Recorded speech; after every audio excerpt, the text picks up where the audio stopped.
Hi there, today we'll be looking at the supernatural and gender in Macbeth. The supernatural. So supernatural events are things that occur which can't be explained. For example, in Macbeth, there are ghosts, a floating dagger, and powerful witches who make prophecies. Prophecies are just predictions about the future. Let's look at a bit of the cultural context behind that. So in the 17th century, people were really fearful of witchcraft and the supernatural, especially the king himself, which was King James I. Witchcraft was seen as responsible for everything bad that happened in life. For example, if crops didn't grow or if there was an outbreak of disease. The belief was that the people who gained the supernatural powers had made a pact with the devil.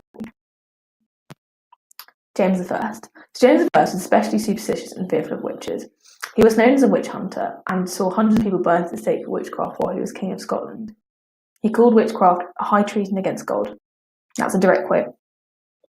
When he took the throne of England, James I insisted on hanging witches, even people who were just accused of the crime or had a strange mark on their body. Just let's do a little recap of that. So supernatural events are things that happen which can't be explained. For example, in Macbeth, there are powerful witches that make prophecies, ghosts and a flying dagger. In the 17th century, people were very fearful of witchcraft and supernatural, especially King James I. He was known as a witch hunter and saw hundreds of people burnt at the stake for witchcraft while he was King of Scotland, and insisted on hanging witches when he was King of England. Witchcraft was seen as responsible for everything bad. For example, if crops didn't grow, if there was an outbreak of disease. In witchcraft, James I called witchcraft high treason against God. So serious stuff. Supernatural events in Macbeth.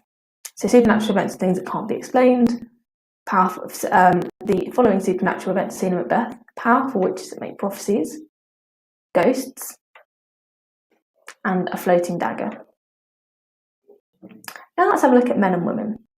In Jacobean times, which is the time when James I of England was in power, women were expected to be subordinate to their husbands.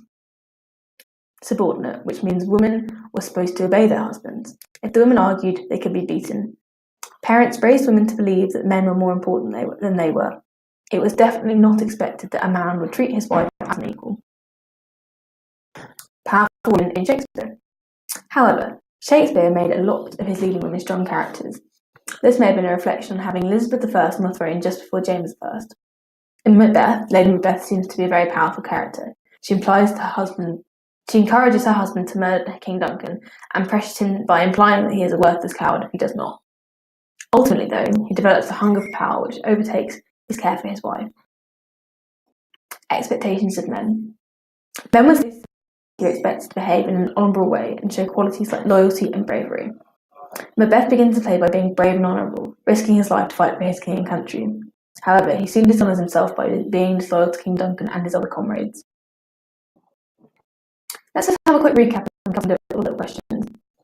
Which of these is not something that Lady Macbeth says or does that proves she is a strong character? So we've got three options here. Firstly, she implies that her husband is a coward if he does not murder Duncan. Second, she murders King Duncan in his sleep. Or third, she encourages her husband to murder King Duncan. So which of these is not something that Lady Macbeth says or does? Well, something that she definitely does not do is murder King Duncan, because Macbeth famously does that and has all of the resulting impacts of that on him. So she does not murder him. Now let's have a look at the expectations of men and women, just as a recap. In Jacobean times, women were expected to be subordinate to their husbands. Subordinate means that women were supposed to obey their husbands. It's definitely not expected that a man would treat his wife as an equal. Shakespearean women did not always follow this, though. Shakespeare made a lot of his women strong characters. This may have been a reflection of having Elizabeth I on the throne before James I. Lady Macbeth is an example. Lady Macbeth seems to be a very powerful character. She encourages her husband to murder King Duncan, implying that he was a coward if he didn't. Ultimately, though, he develops a hunger for power which overtakes his care for his wife. Men were expected to behave in an honourable way, which makes showing qualities like loyalty and bravery. Macbeth begins the play by risking his life to fight for king and country, but he soon dishonours himself by being disloyal to King Duncan and his other comrades. Let's just have another quick recap. What were the different supernatural events in Macbeth? They were a floating dagger, powerful witches, who make prophecies, and ghosts.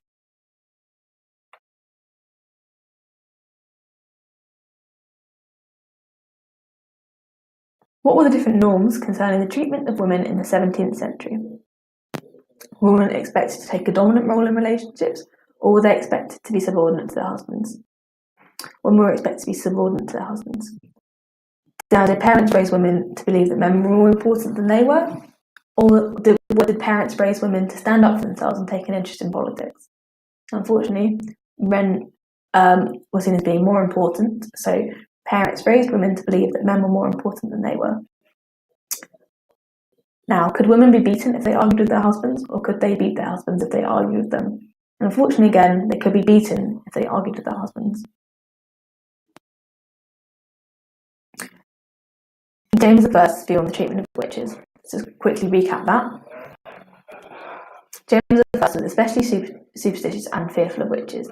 He called witchcraft high treason against God, was known as a witch hunter, saw hundreds of people burned at the stake for witchcraft while he was king of Scotland, insisted on hanging witches when he took the throne of England.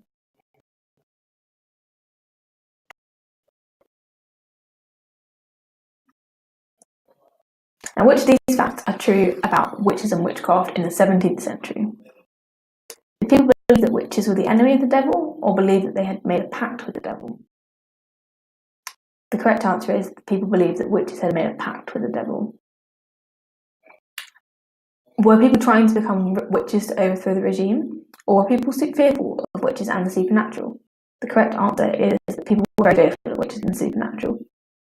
Finally, did people think of witches as protectors of society, or was witchcraft seen as being responsible for everything bad that happened in life? The correct answer is witchcraft was seen as being responsible for everything bad that happened in life.